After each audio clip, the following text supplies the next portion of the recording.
They say there are certain thresholds in this wretched world that one should simply never cross. Times, places, moments when the veil between what we think is reality and what truly lurks beneath thins, becomes permeable. And often, oh, far too often, these thresholds are disguised in the mundane, the weary, the utterly unremarkable. Like a late-night bus terminal. Listen closely, my friends. Listen to the chilling tale of Bus 2847, a tale whispered in shadowed corners, a truth so stark, so utterly wrong, it makes the very foundations of your understanding tremble. Never go to Utah at 03 a.m. by Greyhound. 4 passengers board, only 3 arrive. The hour was an abomination. 2:47 a.m. Not quite night, not quite dawn. A liminal bruise on the face of time itself. The Salt Lake City Greyhound Terminal, a vast cavern of hollow echoes and sickly, buzzing fluorescent lights, hummed with a low metallic dirge. It cast everything in a pallid, cadaverous glow. Every face looked drained, etched with a peculiar weariness that went beyond mere fatigue. It was a weariness of the soul, perhaps, a premonition of the void. October 19th, 2024, a date that will forever be stained in the annals of disappearance. 4 boarding passes. 4 fleeting moments of human interaction with the automated scanner, a mechanical gulp of fates. Destination, Provo, Utah. A mere 52-minute journey. 52 minutes. A breath, a blink in the grand scheme. But sometimes, my friends, a single breath can stretch into an eternity of torment. Security footage, cold and impartial, confirms it.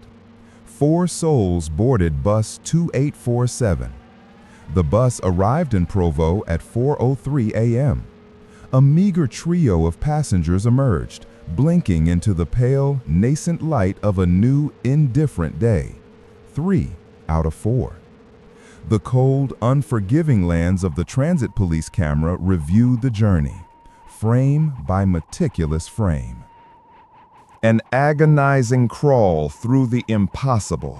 No stops, no bathroom breaks. For the bus, a sprinter on this short route, possessed no such luxury. No emergency exits, those desperate avenues of escape, were ever breached. Just the ceaseless, forward momentum of steel and rubber, devouring the desolate miles of I-15. The missing passenger? Sarah Mitchell, 29 years old, an elementary school teacher. A kind face, a gentle spirit, a beacon of normalcy in a world about to unravel. Her luggage, an inert collection of forgotten dreams, arrived. Her phone arrived, still playing its cheerful, anachronistic pop music through a pair of tangled earbuds, a mocking serenade to an empty seat. Her coffee cup, still warm in the holder, a ghost of comforting routine. She simply wasn't there, vanished, as if unmade. For 47 minutes of that cursed journey, the internal bus camera recorded normally, a tableau of drowsy humanity, unaware of the cosmic horror beginning to stir around them. Then, at the 48th minute, something walks down the aisle. Not someone. Oh no, my friends, never a someone. This was an aberration, a violation of form. It had no face on camera, only a blurring distortion, a ripple in reality where a head should have been, a void where identity once resided. And when this thing, this exquisite obscenity, reached Sarah's seat, the footage dissolved into the violent snowstorm of static. A blank, deafening scream of electronic interference for exactly 90 seconds. A precise, deliberate amputation of time. When that camera feed flickered back to life, The horror was complete. Sarah's seat was a yawning emptiness. The blur was gone, and every other passenger on that bus, they were staring straight ahead, not blinking, not moving, like mannequins frozen in a tableau of silent, horrified obedience. And here, my friends, is where the icy grip of terror truly tightens its hold. Those passengers remained thus, locked in their paralytic trance for 4 more minutes. 4 minutes of silent, unblinking stasis. Until the bus, a rolling tomb, crossed into Provo city limits. The boundary? A release, a breath of stale, polluted air. This was Greyhound Route 849, Salt Lake City to Provo, a spectral shuttle running every single night at precisely 2:55 a.m. A ghost shift for the weary souls who clung to the fringes of the night. Casino workers, their pockets heavier, their spirits lighter or darker. Hospital staff, their eyes haunted by the suffering they'd witnessed. College students, drifting back to BYU, their minds buzzing with half-remembered lectures or nascent anxieties. The bus, capable of holding 47 souls, carried a meager 4 this fateful night. 4. Prey, perhaps. Seat assignments. They matter. They matter terribly when an unseen hand is making the selections. Sarah Mitchell, row 7, the window seat. A perfect vantage point for what exactly? David Park, row 12, aisle. Row 3, window. James Chen, row 15, aisle. Each a lonely island in a sea of vacant upholstery. The terminal, in those early spectral hours, felt less like a place and more like a wound in the fabric of existence. A liminal space, indeed. Too late for the comfort of night, too early for the hope of morning. The fluorescent lights, those cruel, buzzing sentinels, cast their particular shade of blue-white, a hue that leached the color from every living face, making them all appear half dead already. The vending machines, glowing with lurid artificial promise, offered no true solace. Sarah, the last to board, a fragile vessel of human habit, juggled her phone, her steaming coffee, and a worn copy of Where the Crawdads Sing. A library book, overdue by 3 months, its barcode a silent testament to procrastination and the relentless march of time. If only she knew. The driver, Gerald Matthews. 58 years of age, 23 years of grinding miles and whispered nightmares with Greyhound. His voice, a weary monotone, delivered the standard litany. 52 minutes to Provo. No smoking, no loud music. Bathrooms are out of service. It's a short ride, you'll be fine. He said this every night. It was Route 849. Everyone knew the drill, or so they believed. The bus, a behemoth of impending doom, pulled out at 2:55 a.m. exactly. Gerald was never late, never early, always precisely 2:55 a.m. A man of clockwork, a cog in the cosmic machine. Sarah, a picture of tranquil normalcy, inserted her earbuds, retreating into her private world of sound. David, the diligent, opened his laptop, fingers dancing over a spreadsheet, numbers and logic a fragile shield against the encroaching darkness. Rebecca, already succumbing to the night's embrace, leaned her head against the window, her breath misting the cold glass, eyes half-lidded, already adrift. James, the connected, was lost in the blue glow of his phone, texting someone, anyone, a lifeline to the waking world. Normal, utterly, tragically normal.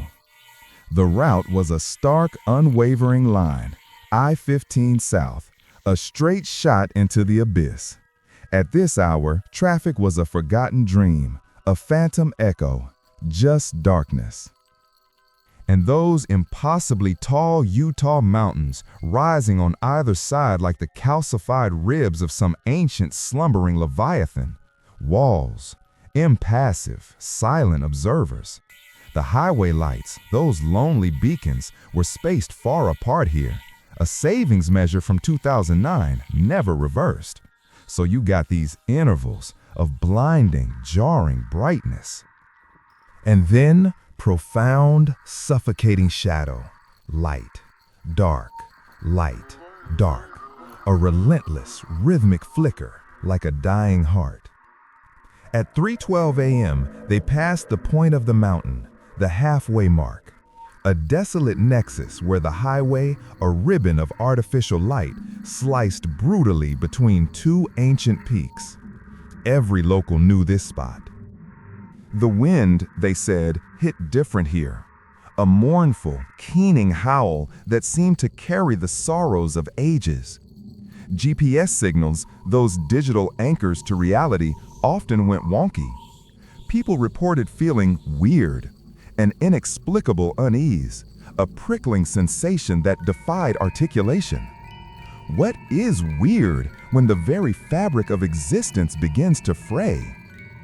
Sarah, disturbed perhaps by an unspoken shift in the bus's oppressive silence, looked up from her book. A subtle unease, a nascent prickle of intuition tugged at her. She took out one earbud, listened. The low thrum of the engine, the distant whisper of the wind against the glass. Nothing concrete. She looked around. Rebecca was deeply asleep now, a soft, vulnerable mound against the window. David was still typing, his face illuminated by the cold glow of his screen. James had put his phone away, his gaze now fixed on the back of the seat in front of him, lost in thought. And that was when Sarah noticed something she would never get to report. Never describe, never articulate to anyone. The driver's eyes, in the rearview mirror, staring, not moving, not blinking, just fixed on the road ahead. But here, my friends, is the insidious detail that chilled Sarah to her bones, though she knew not why. Gerald, the clockwork driver, always adjusted his mirror every 5 minutes. It was a tic, a habit etched into his very being, a reflex born of 2 decades on the road. Check your blind spots, adjust, check again, a constant, vigilant dance. Gerald hadn't adjusted the mirror in 17 minutes. His hands, gripping the wheel, were unnaturally still, like carved ivory. Sarah made a mental note. A tiny, insignificant observation, her brain filing it away in the background. Just one of those oddities that flicker across the periphery of consciousness, dismissed as trivial. A mistake, a fatal, unforgivable mistake. At 3:19 a.m., her phone buzzed, a text, from her roommate, Kelly. "Did you remember to lock the front door?" A fleeting moment of normalcy, a tether to the world she was quickly losing. She typed back, "Yes, Mom, lol." She hit send. The message showed delivered. At 3:47 a.m., her roommate, Kelly, would receive a second text from Sarah's number, a ghost message. "No, I didn't. I'm sorry." Sarah never sent a second text. And by 3:47 a.m., Sarah's phone would be sitting in an empty seat, still playing its phantom music, screen locked, no apps open, just waiting. The bus, a grim metallic hearse, arrived at Provo Station at 4:03 a.m., 8 minutes late. An unusual anomaly for Gerald, but not yet alarming enough to raise true suspicion. 3 passengers, Rebecca, James. 3 solitary figures stepping from the mouth of the beast. Maria Gonzalez, the night shift supervisor, a woman whose life revolved around manifests and head counts, performed her standard ritual. Manifest said 4, she counted 3. A cold, creeping knot formed in her stomach. "Sir," she called out, her voice thin in the cavernous terminal, "You're missing someone." Gerald, his back to her, turned slowly. His face, when he finally turned it, was a mask of ashen gray. His eyes, devoid of recognition, scanned the seats. "There were 4, he rasped, his voice a dry whisper. "I watched 4 board." Maria, a veteran of countless anomalies, but none quite like this, walked onto the bus. The air inside felt stagnant, heavy. Row 7, window seat, empty. A profound, unnatural emptiness. But there, on the armrest, a coffee cup, still steaming. A phone on the seat, earbuds connected, music playing. A tinny, cheerful pop song from 2019, an anthem to an absent dancer. She could hear it from 3 feet away. A book face down, abandoned on the armrest. "Whose stuff is this?" Maria asked, her voice hushed, almost fearful. Gerald didn't answer. He was staring at row 7 like he was seeing something Maria could not, something unspeakable. "Something still there?" Maria called it in. Standard protocol for a missing passenger. Alert local police, review security footage, interview the remaining passengers. A checklist against the incomprehensible. Provo PD arrived at 4:31 a.m. Officer Jennifer Reeves, a woman of sharp intellect and weary eyes, took the statements.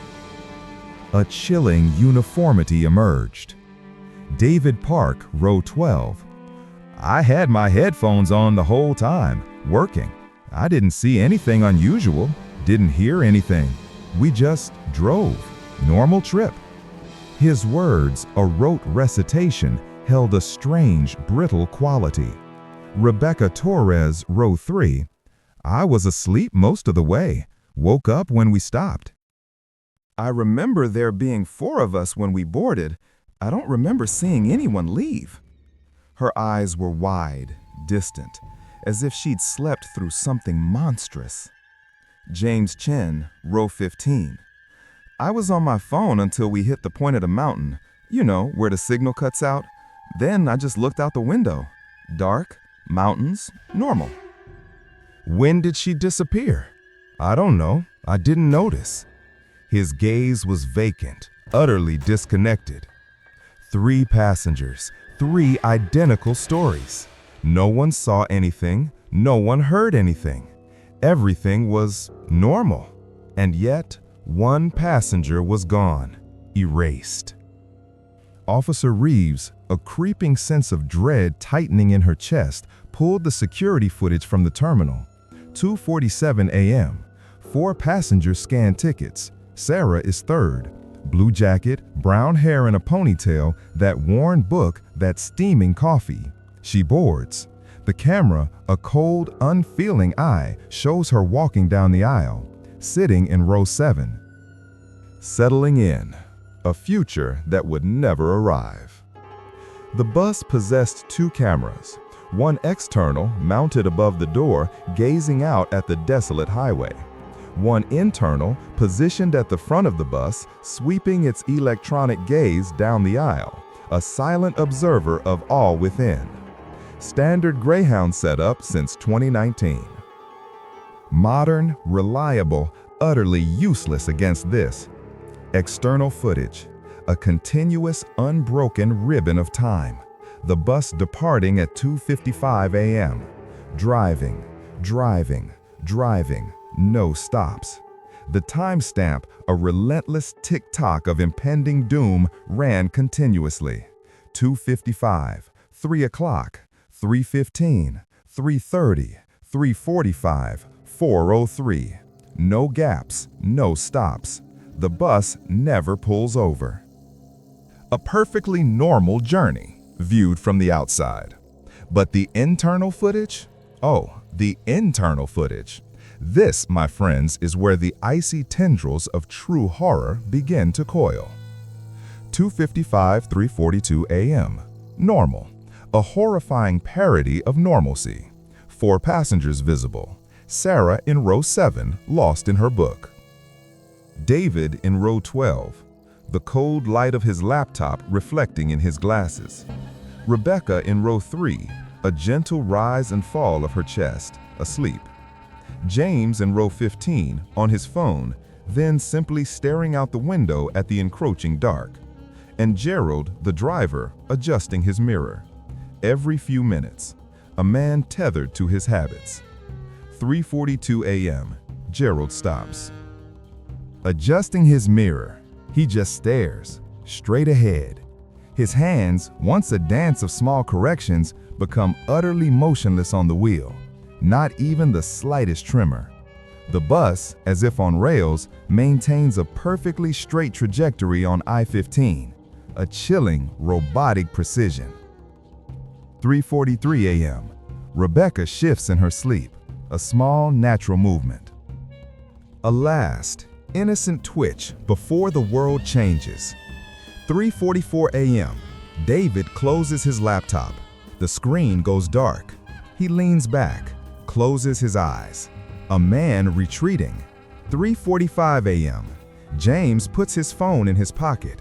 His gaze, once outbound, now fixes on the seat in front of him, a subtle shift inward. 3:46, Sarah. She looks up from her book. Takes out one earbud. Her eyes, wide and searching, move around the cabin. This is visible, clear as day. She's looking at the other passengers, at the unmoving driver, then out the window at the racing darkness. A dawning awareness, a flicker of fear in her gaze. 3:47 a.m. The internal camera shows something, walking down the aisle.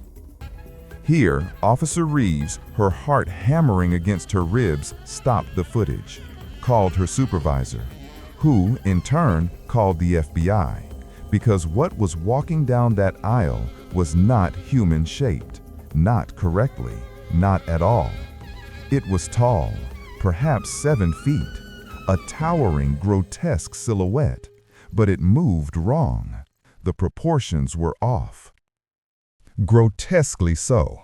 Arms too long, dangling like pendulums of shadow. A head too small, or perhaps no head at all. The footage quality, a cruel mistress, made it hard to tell. A blur. Not a fault of the lens, my friends. No, this was a reality blur.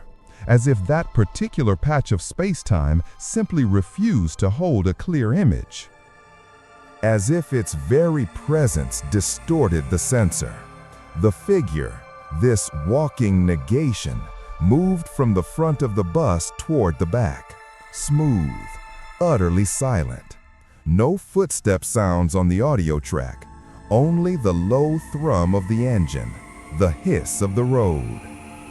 And underneath it all, if you turn the volume all the way up, past the realm of hearing, into the domain of raw nerve, something else.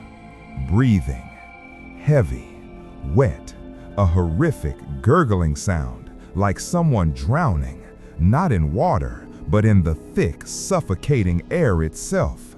A sound that spoke of a throat filling with something other. The figure reached row 7. It stopped, stood in the aisle next to Sarah's seat, an unmoving sentinel of the void. Sarah, she didn't look up, didn't react, still had one earbud in, a pathetic defiance against the encroaching horror. Still held her book, but she wasn't reading anymore. Her eyes, wide and vacant, weren't moving across the page. She was frozen, a rabbit caught in the gaze of a viper, utterly paralyzed. The figure leaned down, close, so close. The blur where its face should be, inches from Sarah's head. A silent, intimate communion of predator and prey. 3:48 a.m.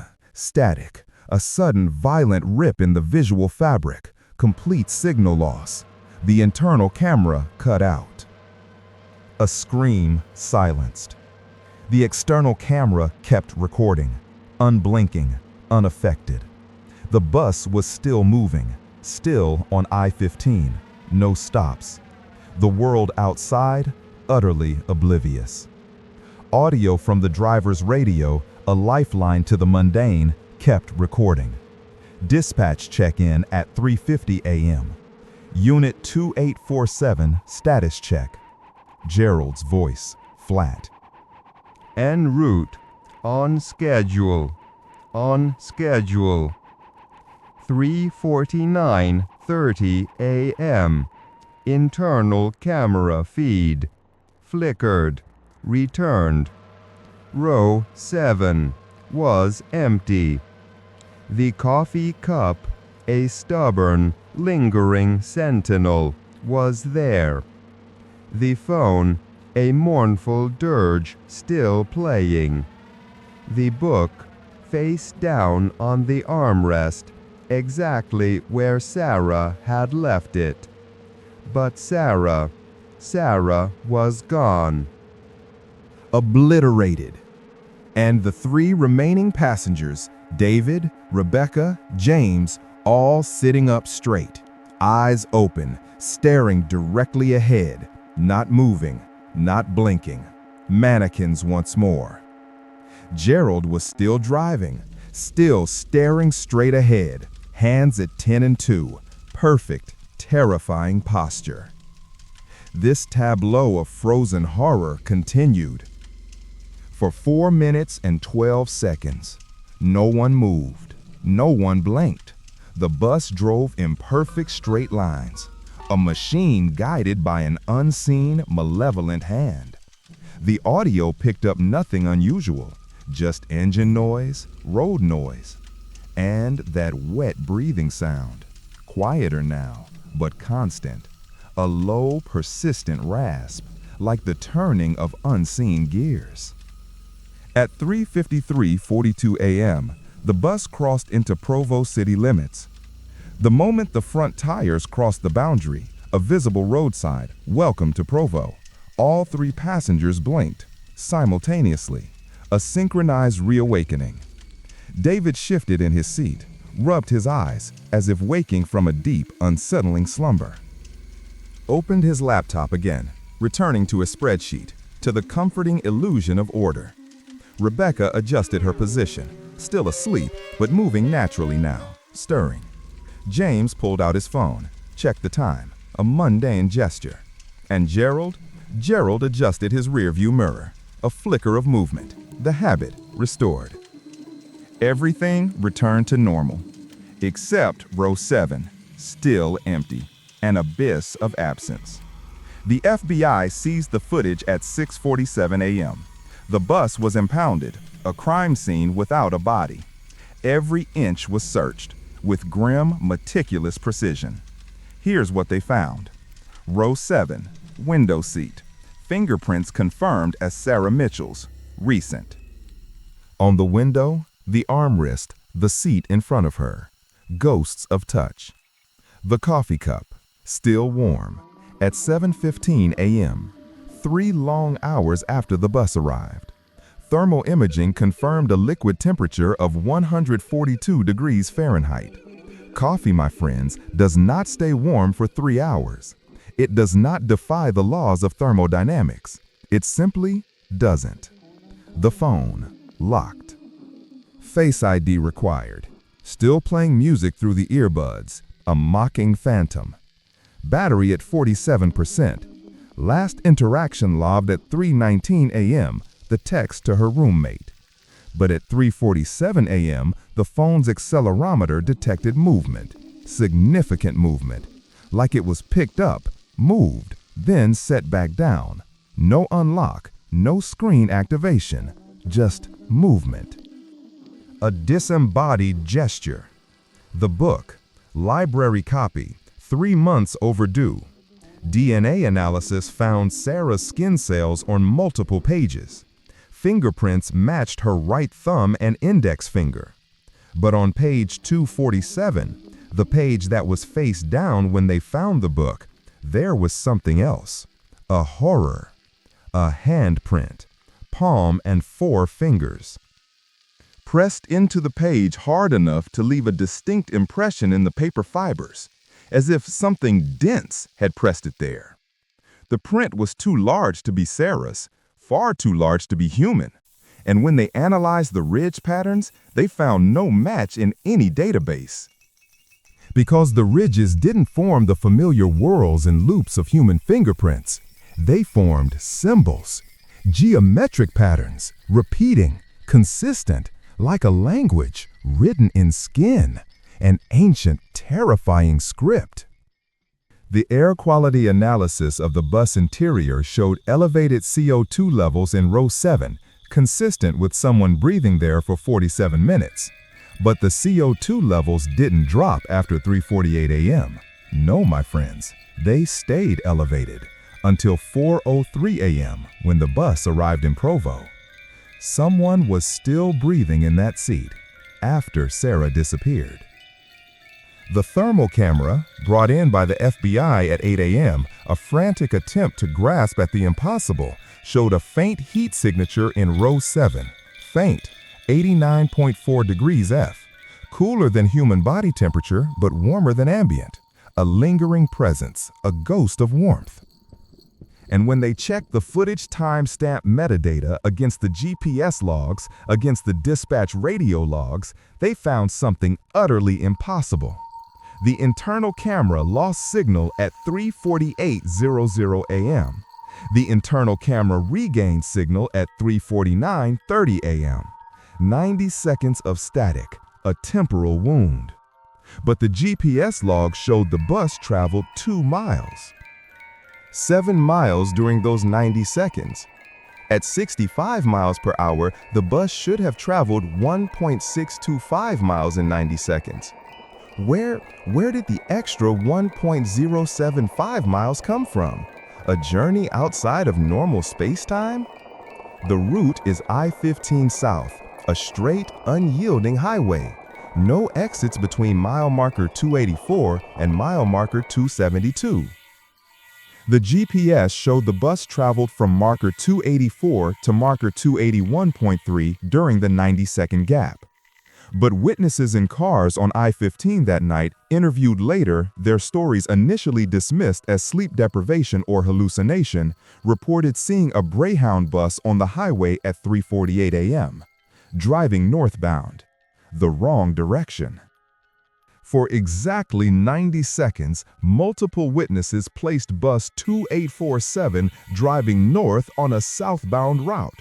Then it vanished, a momentary blink, and appeared again seconds later driving south.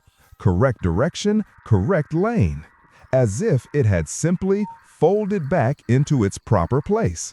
One witness, a truck driver named Marcus Webb, had dashcam footage. Unimpeachable proof. The timestamp matched 3:48:17 a.m.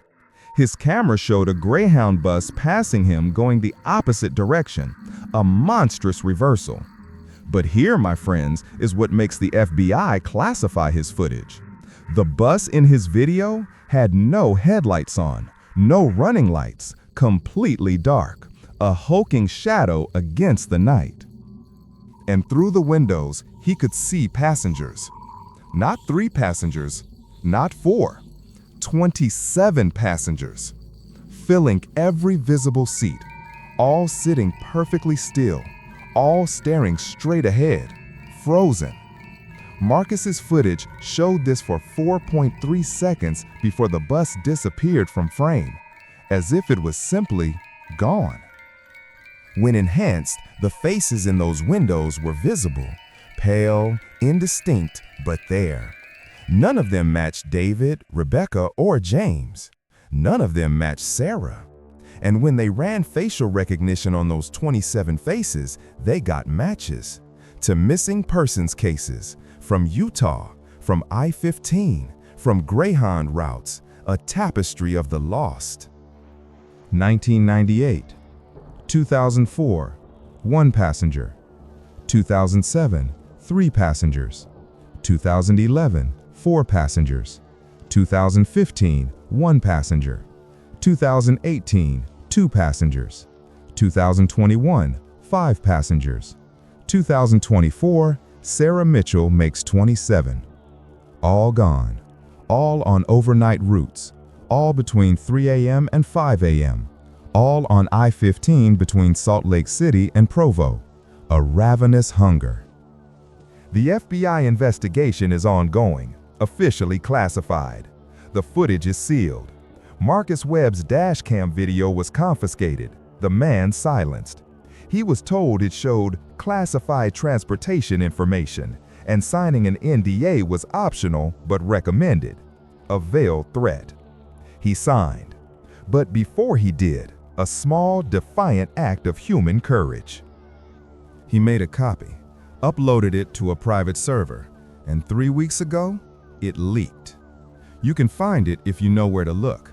4 seconds of footage, a dark bus, a phantom driving the wrong way, windows full of faces that shouldn't exist, 27 silent screams.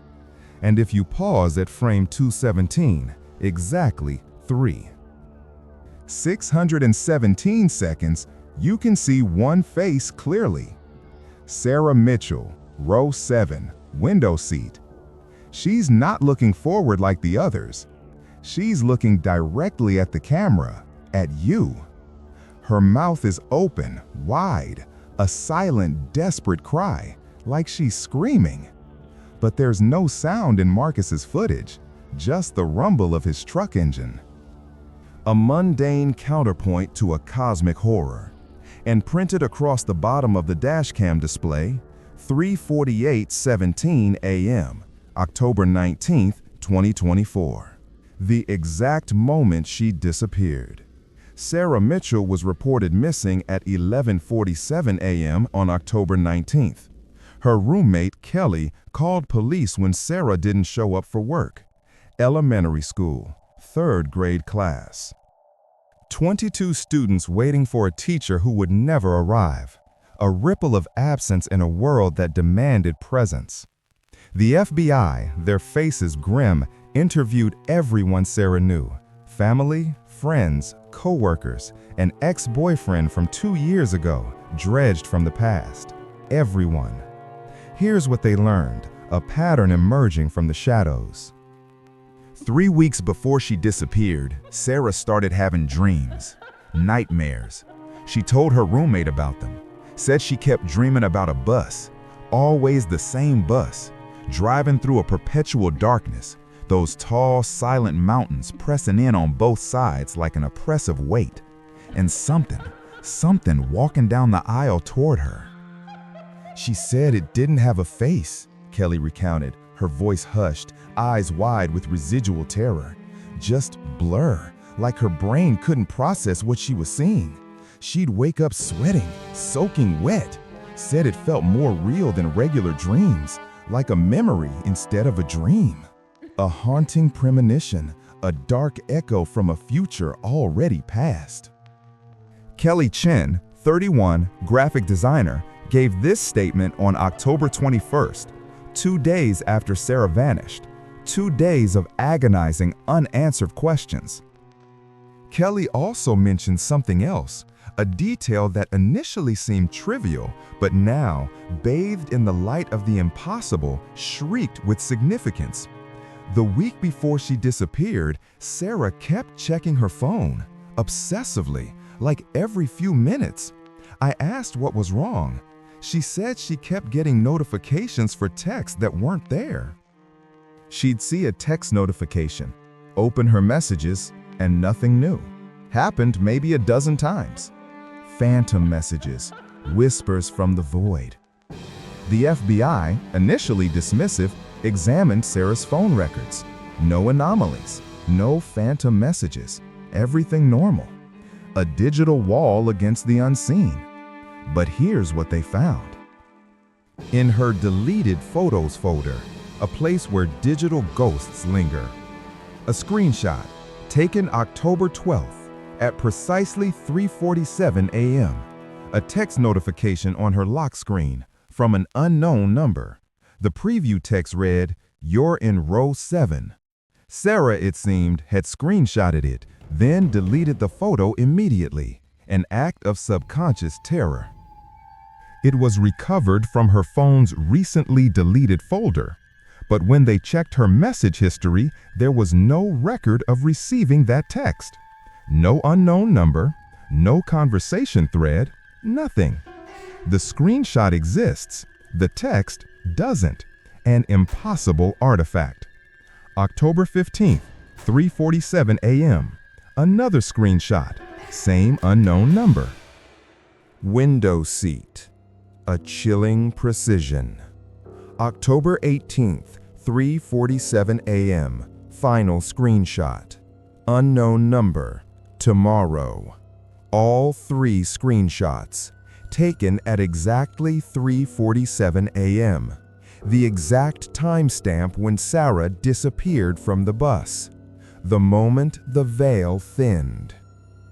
The FBI's digital forensics team, their faces pale, confirmed the screenshots were authentic, not edited, not manipulated. Sarah's phone received these notifications, but there's no record in the cellular network of these messages being sent. They shouldn't exist, but they do, like wounds in the fabric of digital reality. Kelly also told investigators about Sarah's behavior the day before she disappeared. She was quiet, distracted, almost preoccupied. I asked if she was okay. She looked at me with these really haunted eyes, and she said, "Have you ever felt like something already happened, but you're still waiting for it to happen?" I didn't understand. It just made my skin crawl. She said, "Never mind, I'm just tired." But before she left for the bus station that night, she came into my room, stood in the doorway, said, "If something happens, check my deleted photos." I thought she was joking. She wasn't smiling. Her face was rigid with a kind of terrible certainty. The FBI, now truly unnerved, pulled records for every Greyhound passenger who disappeared on Utah routes in the last 25 years. 27 cases total, including Sarah, a macabre roster of the vanished. They interviewed families of the missing, asked about dreams, strange behavior, phantom text messages. The same terrifying pattern emerged. 19 families reported it. The same chilling sequence of events. Dreams about buses and faceless figures started weeks before disappearance. Phantom text notifications in the days leading up. Screenshots of messages that don't exist in phone records. All messages received at 3:47 a.m. All messages from unknown numbers that leave no trace. A silent call from the abyss. The earliest case with this pattern, 1998, before smartphones, before the ubiquitous digital tether. But the missing passenger, a college student named Brian Torres, told his roommate about pager messages from a number that doesn't show up when I try to call back. Same pattern, different technology. 26 years ago, the horror adapts. One family, the Martinez, whose daughter Rosa disappeared in 2011, kept a journal, a small leather-bound book filled with Rosa's neat, increasingly frantic handwriting from the month before she vanished. They gave it to investigators, a desperate plea for understanding. October 3rd, 2011. Had that dream again, the bus, the thing with no face. It got closer this time. I could smell it, like electricity and metal. Like being too close to power lines where the air hums and ozone burns the back of your throat. I woke up screaming. October 9th, 2011, 3:47 a.m. again, always 3:47. It said, row 12. I'm not taking any buses. I'm not going anywhere. I won't. I can't. The desperate defiance of the doomed. October 15th, 2011. I looked up the time, 3:47 a.m. That's the exact time the point of the mountain bus accident happened in 1987. 24 people died. The bus went off the highway. They said the driver lost control. But one survivor, an old man, he told a reporter the driver was staring straight ahead. Said he wouldn't respond, wouldn't brake, just drove off the road like he couldn't see it ending. He said there was something in the aisle. October 19, 2011. Her handwriting now jagged, desperate. I bought a ticket to Provo. I don't know why. I woke up this morning and I'd already bought it, online, last night at 3:47 a.m., but I was asleep. I checked my laptop history. I was on the Greyhound website, picked a seat, row 12, entered my card info, completed purchase. All while asleep. The ticket is for tonight, 2:55 a.m.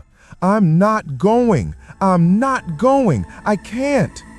A final heartbreaking plea against an irresistible current. Rosa Martinez boarded bus 1634 on October 20th, 2011 at 2:55 a.m. She sat in row 12. Security footage shows her boarding, walking to her seat, sitting down. Then, at 3:48 a.m., the internal camera cuts to static for 90 seconds. When it returns, row 12 is empty. Same pattern, same impossible physics, same 90 seconds of missing time. A repeating, self-devouring nightmare. The FBI established a profile, a taxonomy of terror. All victims received messages leading up to disappearance. All messages specified seat assignments. All victims reported dreams about faceless figures. All disappeared during the 90-second window between 3:48 and 3:49:30 a.m. All were traveling southbound on I-15 between Salt Lake City and Provo. All disappeared near the point of the mountain, the nexus, the mouth of the abyss. The point of the mountain. Mile marker 281, exactly where the GPS anomaly occurred. In 1987, a Greyhound bus carrying 31 passengers went off the highway at this exact location, 3:47 a.m. The bus crossed the median, a fatal decision, hit the barrier, and rolled down an embankment, a tumbling wreck of screaming metal and shattered lives. 24 passengers died. 7 survived, bearing their physical and psychological scars. The NTSB investigation, swift and conclusive, concluded driver error, fell asleep at the wheel. A simple, palatable explanation. But the survivors, all 7 of them, gave identical statements, dismissed, of course, as trauma. The mind playing tricks in moments of extreme stress. The driver didn't fall asleep. His eyes were open. He was staring straight ahead. We yelled at him to stop. He didn't respond. It was like he couldn't hear us. And there was something in the aisle, walking. We all saw it. Tall, wrong. It didn't have a face. It walked to the back of the bus, and that's when we crashed. 7 witnesses, 7 identical descriptions, all dismissed, erased. The FBI found the archived NTSB files last month. Within them, a chilling detail in the investigation notes that was never made public. A dark secret buried deeper than the wreckage. When rescue teams arrived at the crash site, they counted bodies. 24 dead, 7 injured. That's 31 people. The bus manifest listed 30 passengers. They found an extra body, female, early 20s, severe trauma from the crash. No ID, no belongings. No one claimed her. No missing persons match. A phantom victim. She was buried as Jane Doe 4 in Salt Lake City Municipal Cemetery, a nameless grave. The FBI exhumed grave 2 weeks ago, a grim, necessary desecration. DNA analysis is still pending, but the estimated year of birth based on bone development, 1965. If she was in her early 20s in 1987, that matches. A perfect, tragic fit. But here's what doesn't match. The soil analysis around the coffin shows disturbances, recent disturbances. The grave has been opened and resealed multiple times. 1998, 2004, 2011, 2018, 2024. Every time someone disappears from a Greyhound on this route, someone opens Jane Doe 4's grave. No signs of forced entry, no damage to the coffin. Just evidence that the grave was accessed from the inside. The coffin's interior, a chilling discovery. Scratch marks, fresh on the lid, deep gouges in the wood, as if something trapped had tried to escape. And when they tested the wood filings, they found epithelial cells, skin, blood, keratin from fingernails. DNA Mitchell. Sarah disappeared on October 19, 2024. The grave was disturbed on October 20, 2024, one day after. But Sarah's DNA shouldn't be in a grave that's been sealed since 1987, unless time doesn't work the way we think it does at the point of the mountain, unless time is broken. The point of the mountain isn't just a geographic landmark. It's a temporal anomaly zone, a wound in the very fabric of space-time. 3 independent research teams have studied the area since 2019. Not officially, not publicly, but the data exists, whispered from academic shadows. Dr. Sarah Vance, a brilliant, if eccentric physics professor at the University of Utah, published a paper in 2021 titled Localized Temporal Distortions in Geographic Fault Zones. The paper was peer-reviewed, accepted, celebrated, then abruptly pulled before publication. The journal, under unexplained pressure, claimed inconclusive data. Dr. Vance, defiant, leaked the paper online. It's still available if you search the darker corners of academic archives. Her findings were terrifying in their elegance. The point of the mountain sits on a major geological fault line, the Wasatch Fault, one of the most active seismic zones in North America. But it's not the earthquakes themselves that matter. No, it's the piezoelectric effect. When crystalline rocks, like the granite and quartz that make up these ancient mountains, are compressed by tectonic forces, they generate electrical charges. A natural phenomenon, well documented. But Dr. Vance's research showed something else. Something utterly profound. The point of the mountain generates electromagnetic pulses at irregular intervals. Pulses strong enough to disrupt GPS signals, strong enough to interfere with electronic equipment, and, according to her chilling calculations, strong enough to create what she called temporal displacement bubbles. Pockets where time itself became unstable. Her paper theorized that under specific, rare conditions, intense electromagnetic activity, precise time of day, atmospheric pressure, even the presence of certain frequencies like concentrated human brain waves, time can become unstable in localized areas. Not time travel. Not the glamorous leap backward or forward. No, this was far more insidious. Time loops, pockets where time doesn't progress linearly, where the same moments repeat over and over, where causality, that bedrock of our existence, simply breaks down. She wrote, her words a cold scientific prophecy. If consciousness generates measurable electromagnetic fields, and if those fields interact with geologically generated EM distortions, it's theoretically possible for human experience to become trapped in a recursive temporal loop. The person doesn't disappear, they become unstuck, experiencing the same span of time repeatedly while the rest of reality continues normally. The paper was, of course, dismissed, labeled pseudoscience, the ravings of a mind pushed too far. But 3 months after it was pulled, Dr. Vance disappeared. Last seen, driving I-15 south from Salt Lake City to Provo. Time, 3:34 a.m. Mile marker 281. The point of the mountain. Her destination. Her prison.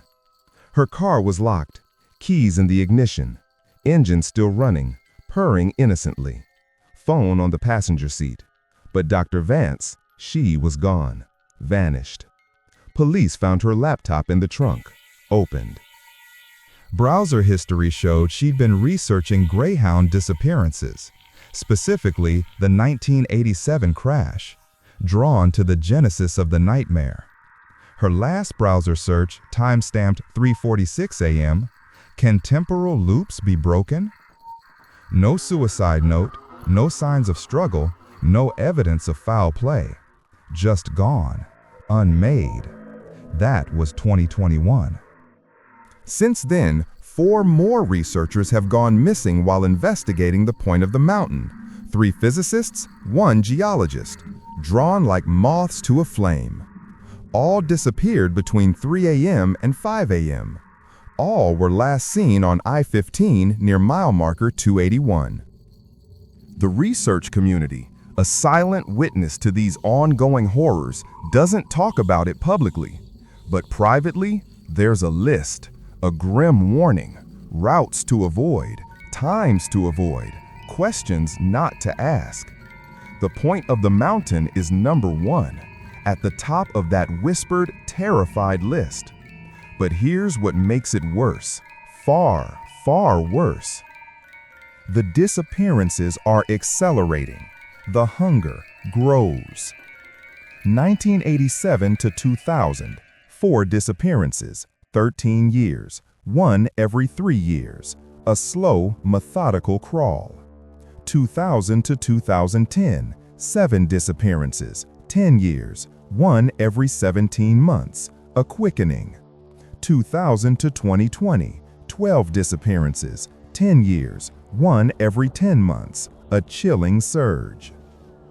2020 to 2024, 11 disappearances, 4 years, 1 every 4 months, an exponential, terrifying climb.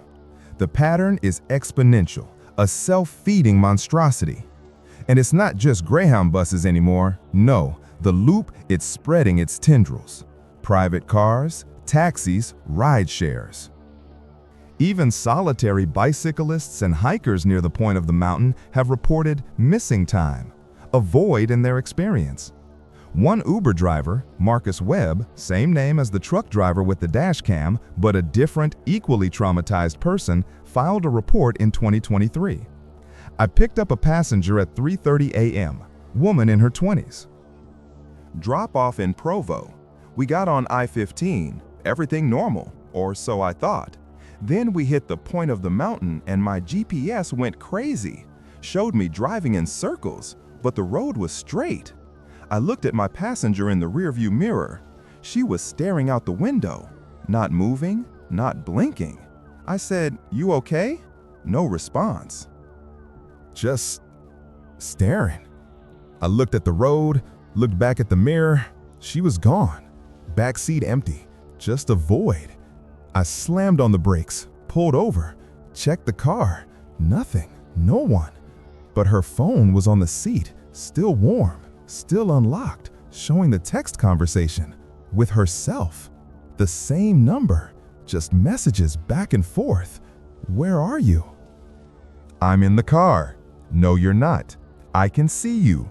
Over and over, hundreds of messages, all sent in the last 3 minutes. Marcus reported this to Uber, to police, to anyone who would listen to his unraveling sanity. His account was deactivated. Uber claimed erratic behavior. Police filed it as a non-incident. Passenger must have gotten out while he wasn't looking. A convenient dismissal. But Marcus, like his namesake, kept proof. He kept the screenshot of the phone before police confiscated it, posted it on Reddit. The post got 15,000 upvotes before it was removed for creative writing. But the image is still out there. The text conversation, the same number texting itself. Timestamps show all messages sent between 3:47 a.m. and 3:49:30 a.m. Exactly 90 seconds. The same window when Greyhound passengers disappear. The mouth of the abyss. A physics graduate student at MIT, username Temporal Anomaly 847, analyzed all available data on the Point of the Mountain incidents last year, published findings on a research blog that was taken down within 48 hours, erased. But people saved copies. I have one, tucked away in a dark corner of my digital archives. Based on electromagnetic readings, GPS distortions, and witness testimony, the Point of the Mountain exhibits characteristics consistent with a closed time-like curve, a theoretical construct where space-time loops back on itself.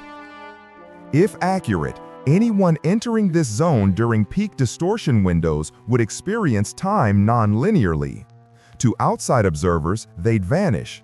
To them, they'd be trapped in a repeating cycle, forever experiencing the same moments, unable to escape because escape requires moving forward in time, and time isn't moving forward in the loop.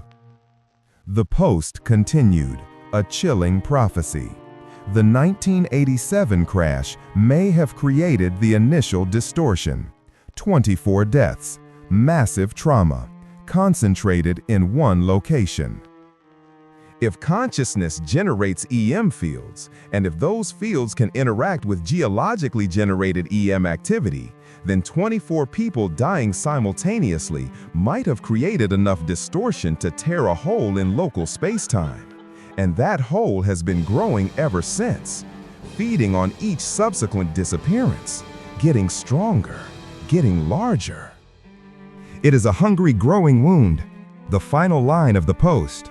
If this continues at current rates, the distortion zone will expand beyond mile marker 281 within 5 years. Eventually, the entire I-15 corridor between Salt Lake City and Provo could become a temporal dead zone. Anyone traveling through would risk displacement. We're not talking about a few isolated incidents anymore. We're talking about a spreading temporal infection. That post was published in September 2024. Sarah Mitchell disappeared in October 2024. 1 month later, the graduate student who wrote the analysis, username Temporal Anomaly 847, their account went dark on October 20th, 2024. I'm driving to Utah. I need to see it myself. Need to take readings. Will update in 48 hours. No update ever came. MIT confirmed the student withdrew from the program, cited personal reasons. A lie. Family says they haven't heard from them in 3 months. Silence. Last known location, renting a car in Salt Lake City. October 19th, evening. Intended route, I-15 south to Provo. To take electromagnetic readings at the Point of the Mountain. To walk into the maw. Estimated arrival time at mile marker 281, 3:47 a.m., October 20th. They never arrived in Provo. The rental car was found at a rest stop, mile marker 281. Keys in ignition, laptop open. Browser showing electromagnetic field mapping software. Last recorded reading on the laptop, 3:47:43 a.m. EM field strength 847 microteslas. That's 20 times higher than normal background radiation. A localized surge of impossible energy. After that reading, nothing. The software stopped recording, abruptly. The student's phone was in the car. Last text sent at 3:46 a.m. to their research advisor. The readings are impossible. Something's here. It's not just EM distortion. There's a pattern, like it's intelligent, like it's waiting. Then, I can see the bus. Then, it's not moving, but I can see people inside. Then, they're all looking at me. It has no face. No further communication, just the chilling void. Campus security reviewed their dorm room, found a wall covered in printouts, maps, charts, photos of every missing person from the Point of the Mountain. A meticulous, terrifying obsession. In the center, a timeline, hand-drawn. connecting every disappearance to the 1987 crash, the origin point. And written in stark, blood-red marker across the top, they're all still there. Below that, time isn't passing for them. Below that, the bus never stopped crashing. So here's what we know, my friends. Here is the cold, hard, horrifying truth laid bare for your trembling minds. Sarah Mitchell disappeared on October 19, 2024 at 3:48 a.m. from a moving bus, erased. Her DNA was found in a grave sealed since 1987. A paradox, a violation. 27 people have vanished from this cursed route in 26 years. A harvest of souls. All during a 90-second window between 3:48 and 3:49:30 a.m., the mouth of the loop. All near mile marker 281, the point of the mountain, the nexus. All after receiving phantom text messages at exactly 3:47 a.m., the warning that cannot be heeded. The messages always specify a seat number, always arrive at 3:47 a.m. Always vanish from phone records. And everyone who disappeared reported dreams about a faceless figure walking down a bus aisle, the inescapable premonition. But here's what we don't know. Here's the true gnawing horror. Where are they? If the theory is correct, if they're trapped in a temporal loop, then they're still there, still on that bus. Still experiencing those 90 seconds, over and over, forever. For Sarah, in our timeline, it's been 4 months. 4 months of the world moving on. But for her, if she's looping through the same 90 seconds repeatedly, 90 seconds times 60 loops per hour, times 24 hours, times 120 days. That's 15,552,000 loops. 15 million times Sarah has watched that blurred figure walk toward her seat. 15 million times she's experienced whatever happens in those 90 seconds. And she can't stop it, can't escape, can't break the loop. Because how do you fight something that denies you the very concept of forward motion? Think about it, my friends. Let the cold dread seep into your bones. You're sitting on a bus, reading a book. You look up, something's walking towards you. It has no face. And then, you're sitting on a bus, reading a book. You look up, something's walking towards you. It has no face. No memory of the previous loop. No awareness that you've done this before. Just an eternal, unchanging present. The same present, forever. A living hell of endless repetition. Unless you can remember. Unless something breaks through the suffocating sameness. And that's where it gets worse. Because some of them are remembering or trying to. The text messages. The ones that arrive at 3:47 a.m. The ones that specify seat numbers. Where do you think those are coming from? There's no sender, no phone number in the cellular network, no device transmitting them.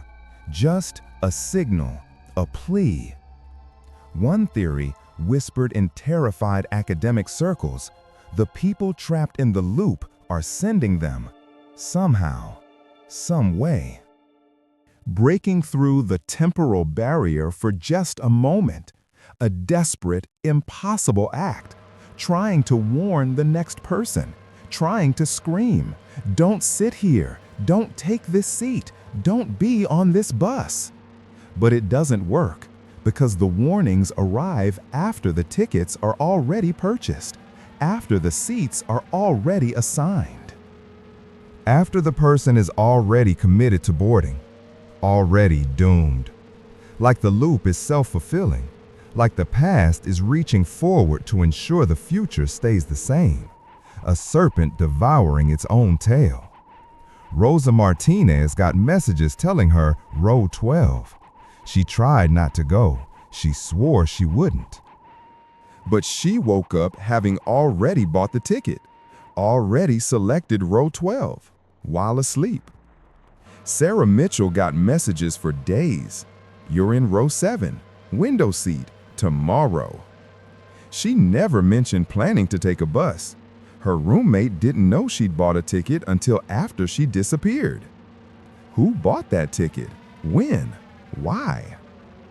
Sarah's credit card shows the purchase, October 18th, 3:47 a.m., one day before the trip, while Sarah was asleep in her bed.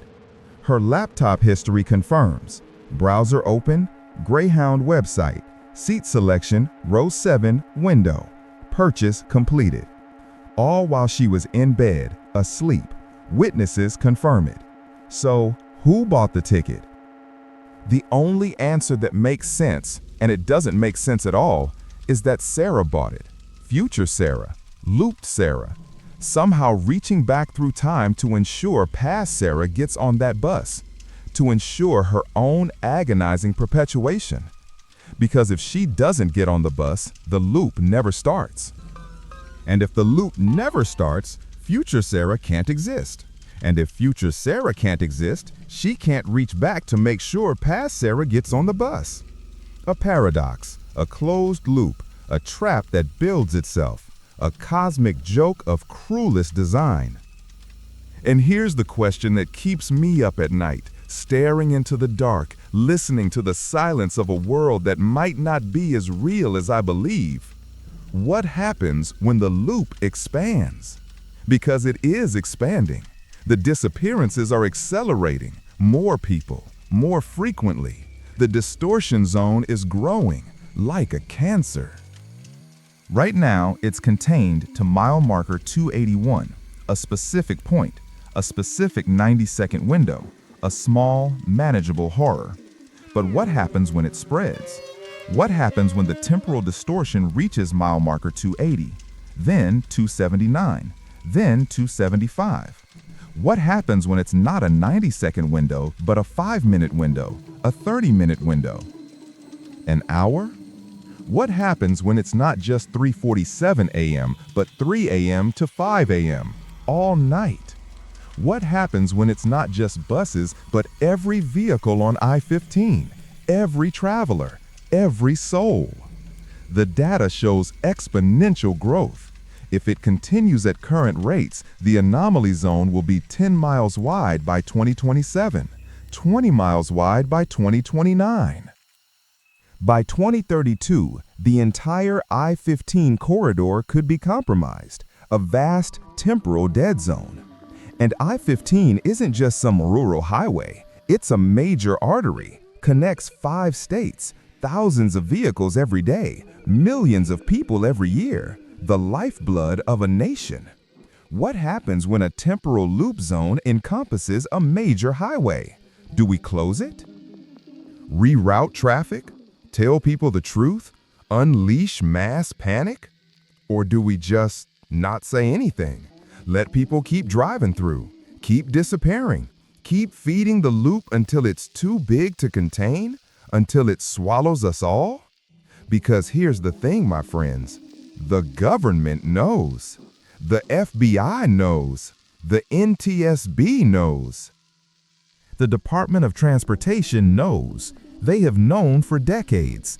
They've known since at least 2011, probably since 1987, since the very beginning. And they've done nothing. No warnings, no route closures, no public announcements, just silence.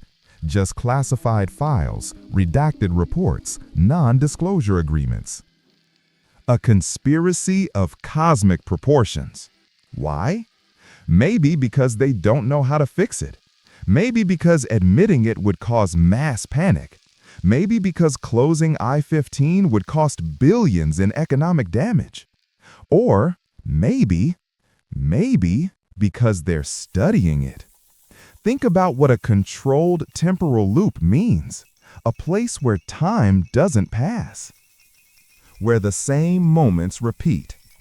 That's not just a disaster, that's a weapon, that's a prison, that's a way to make people disappear without killing them, without leaving evidence, without a trace. Just put them on a bus, send them through the loop. They're gone forever, experiencing the same 90 seconds for eternity. No trial, no execution. No body, no crime. Perfect. I'm not saying that's what's happening. I'm saying it's possible. And if it's possible, someone's thought of it. Someone has considered it. Sarah Mitchell's case is still open, officially unsolved. The FBI won't comment. Greyhound won't comment. Her family is still waiting for answers, for closure. They will never get it. But I talked to her roommate, Kelly, off the record, a hushed conversation in a darkened room. She said Sarah's phone is still active, still pinging cell towers, once a month, always at 3:47 a.m., always near mile marker 281. The phone physically sits in an FBI evidence locker in Salt Lake City, secure, sealed. But the network shows it active, transmitting, making a connection. From inside the loop, a ghost calling from beyond time. Kelly said the last ping was 3 days ago, and when the FBI checked the phone's call log, the physical phone in the evidence locker, there was a new entry. Outgoing call, placed at 3:47 a.m., duration 90 seconds.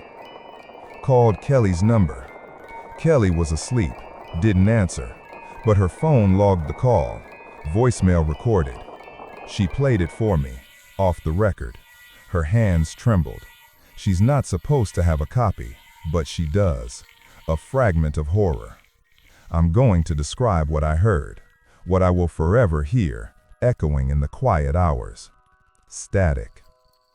For about 30 seconds, a harsh electronic hiss, then breathing, heavy, panicked, gurgling. Then Sarah's voice, faint, distorted, but unmistakably hers. Kelly, Kelly, if you get this, don't take buses, don't drive I-15 at night. There's something. Static, a violent interruption. Then, it keeps happening, over and over. I can't. Static.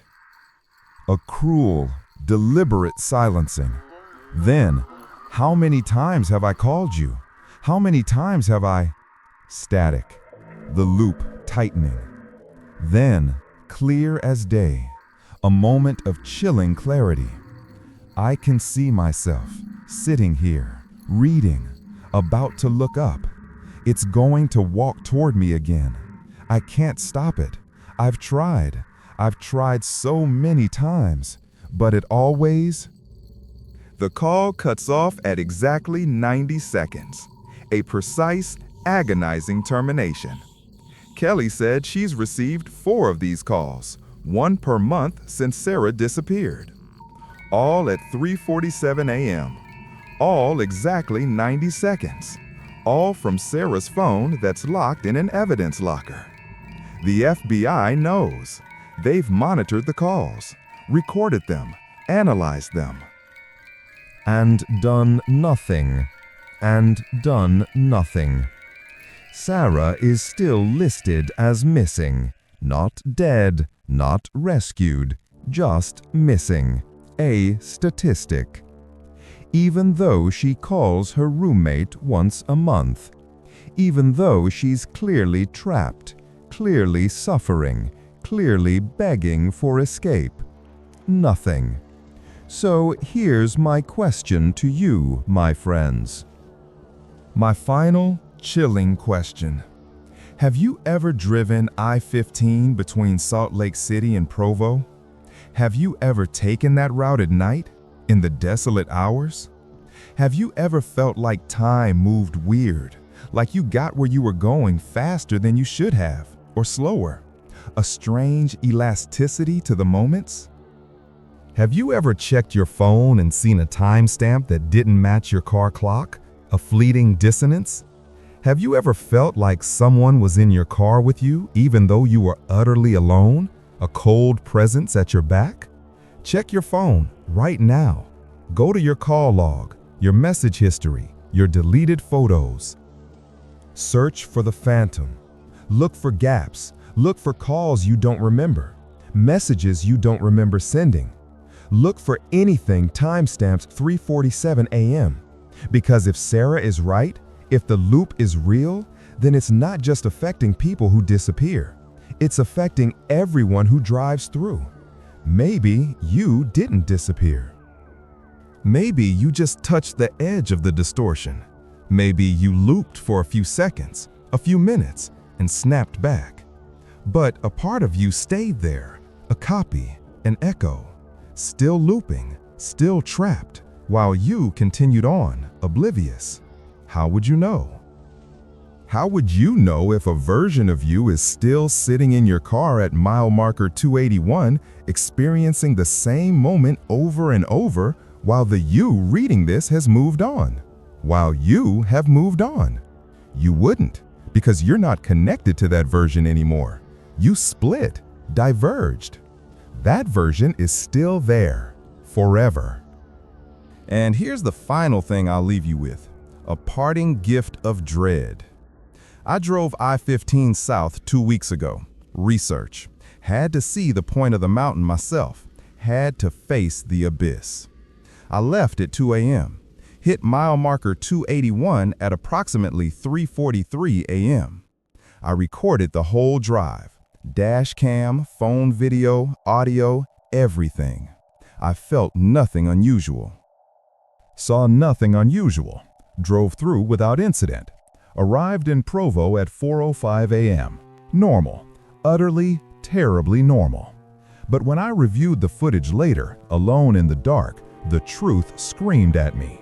There's a gap. 3:47:15 a.m. to 3:49:22 a.m. Both cameras show static. 2 minutes and 7 seconds of missing footage. I have no memory of those 2 minutes. I remember driving, I remember the highway, I remember arriving. But I don't remember those specific 2 minutes. They simply don't exist for me. And when I check my phone's GPS log, it shows something impossible. At 3:48 a.m., my location pinged from mile marker 281. At 3:49 a.m., my location pinged from mile marker 284. I drove backwards 3 miles in 1 minute. Or I looped, drove forward, snapped back, continued. I don't know which. And I can't stop thinking, is there a version of me still there, still driving, still experiencing those 2 minutes over and over? Will I get a call from myself one day? At 3:47 a.m., a desperate warning from a loop of already escaped? I don't know, but I'll never drive that route again, not in this lifetime. And if you're smart, my friends, neither will you. Sarah Mitchell is still missing. 27 people are still missing. The loop is still growing. Hungry. And at 3:47 a.m. every morning, somewhere near mile marker 281, a bus that crashed in 1987 is still crashing. Over and over and over. With 27 passengers who will never get home, who will never feel the warmth of the sun again, unless someone figures out how to break the loop. But every researcher who's tried has disappeared, swallowed by the very thing they sought to understand. So maybe the loop can't be broken. Maybe it's permanent. Maybe time really did tear open that night in 1987, and it's been bleeding ever since. A cosmic wound, festering. And maybe, just maybe, we're all already in it. We just haven't realized yet. Check your timestamps. Check your call logs. Check your deleted photos. And if you see anything from 3:47 a.m. that you don't remember, don't ignore it, because that might be you from inside the loop trying to warn yourself before it's too late, before the abyss claims you utterly and forever.